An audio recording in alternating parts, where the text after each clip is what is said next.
Hey Hofstra fans, welcome inside the W.B. Mason Coach Report here on GoHofstra.com. I'm Tom Brady, now joined by head coach of Hofstra Wrestling Team, Rob Anspach. Coach, thanks for joining us. Thank you. Now, Coach, started off conference slate, big 19-15 win over the Drexel Dragons. What were your thoughts on the match?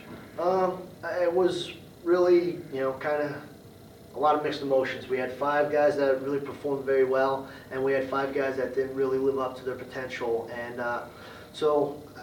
you got to take the good parts with it. I don't want to be too negative. It's easy to focus on the negative aspects of the match because they kind of always jump out more to everybody. But we did do some things really well, especially the 5 guys. And actually Paul Snyder wrestled, even though he didn't get the victory. He was probably the one guy that lost that actually wrestled well. So mixed emotions on the match. Started off a great start to the match, 125. Steve Bonanno picks up a tech fall, and then Jamie Franco also gets a win. So you're up 8-0 right out of the gate. Talk about those 2 guys and how they've been able to give you some great starts at matches. Yeah, it's always nice when you get a guy that goes out there and scores 16 points to start the match, gives the team spots us to a 5-point lead. Because when you look at the final score, it was 5 matches to 5, and we got 2 technical falls, which was the difference in the match. I mean, it was pretty even. So for Steve to go out there and be able to do that right away is big. It's important. And then Jamie, who's been steadily improving, getting better every match, getting a little more confidence.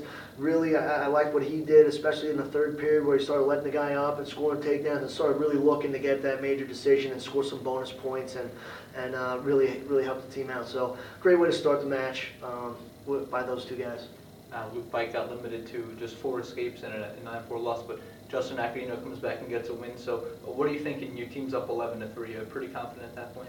Yeah, confident in the dual meet. Obviously, very disappointed in the fight at the match with Luke Veit. That was a match that we felt we should win. We were kind of looking forward to that match because the kid had been ranked in the country at points and times in the year.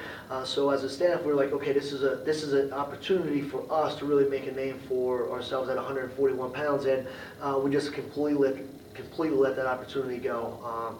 Getting beat 9-4, it wasn't really that competitive of a match. The kid 3 takedowns and a reversal, and then his riding time.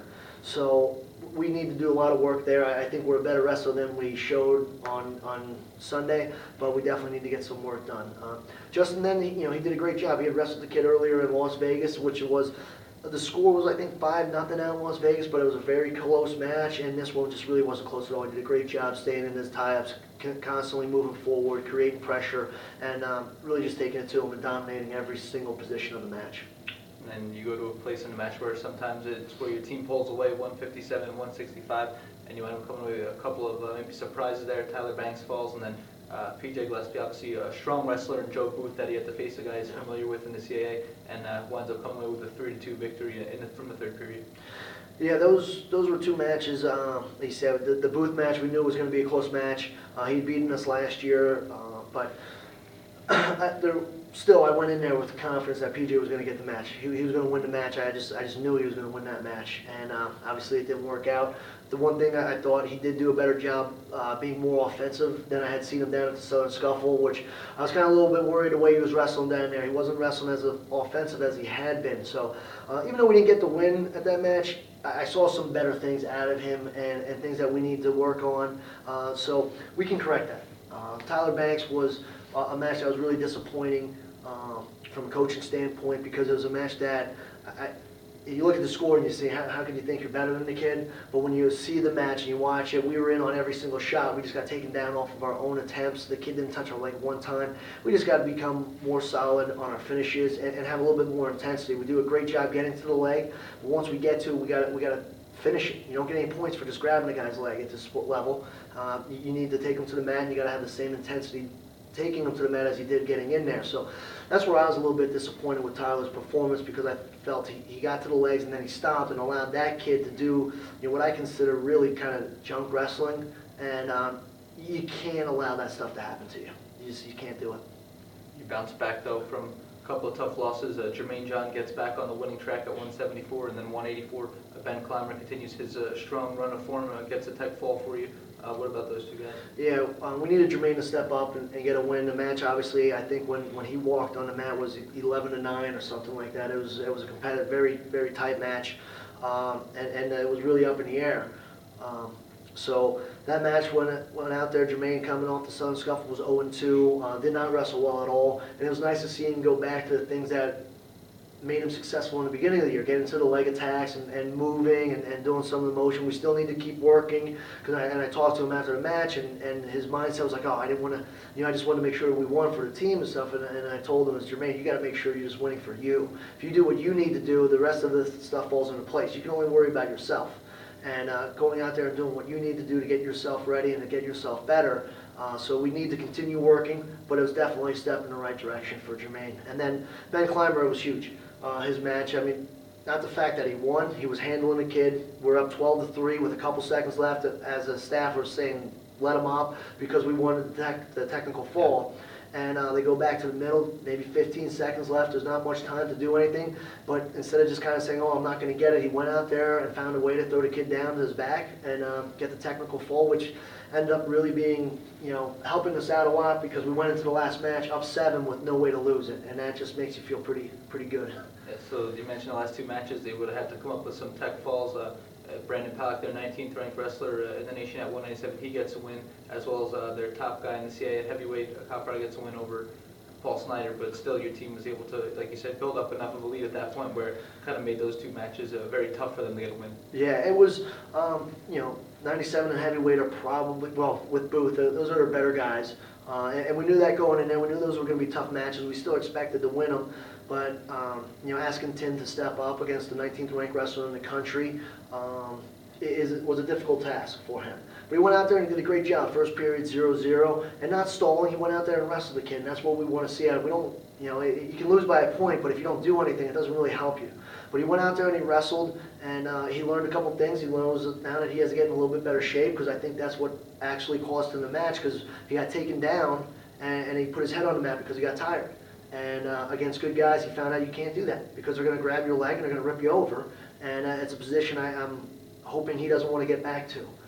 So I thought Tim did a good job by really wrestling hard and staying focused. And at the end of the match, he could have easily turned over and given up a major decision. That was not a very comfortable position he was in, but he was able to keep his stomach down and really stay strong for the team.